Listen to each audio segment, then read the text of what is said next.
যাদের গিটার একদমই শক্ত হয় না, নরম হয়ে থাকে, আজকের ৩টি উম উপায় নিয়ে আলোচনা করব। তো বন্ধুরা, আপনারা সকলে ধৈর্য সহকারে ভিডিওটি দেখবেন। ১ নাম্বার কারণ হচ্ছে উচ্চ রক্তচাপ, ২ নাম্বার আপনার ডায়াবেটিকস এবং ৩ নাম্বার হলে আপনার অনিয়ন্ত্রিত জীবন ব্যবস্থা। এই সমস্ত এই ৩টি লক্ষণ থাকলে তাহলে আপনি বুঝতে পারবেন যে আপনার গিটার শক্ত না হওয়ার পেছে অন্যতম কারণ।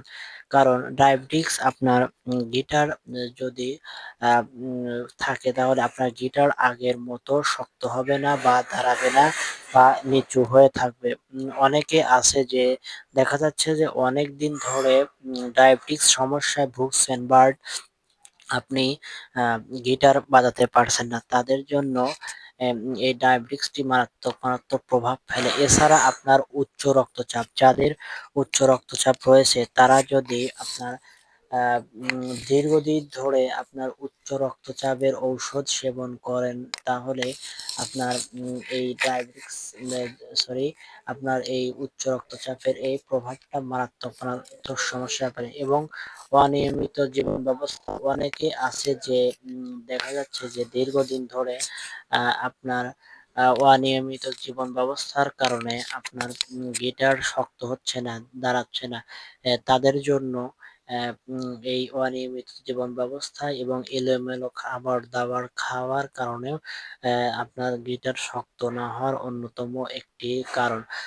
কারণ বাংলাদেশের প্রেক্ষাপটে দেখা যাচ্ছে যে অনেকেই আ গিটার বাজাতে পারেন না। কারণ এই ৩ টি লক্ষণ বা এই ৩ টি সমস্যা যদি আপনার থেকে থাকে তাহলে আপনি কক্ষনো মনের মতো করে গিটার বাজাতে পারবেন না এবং আপনি ওনাকে তো সময় দেওয়ার দূরের কথা, আপনার গিটার শক্তই হবে না।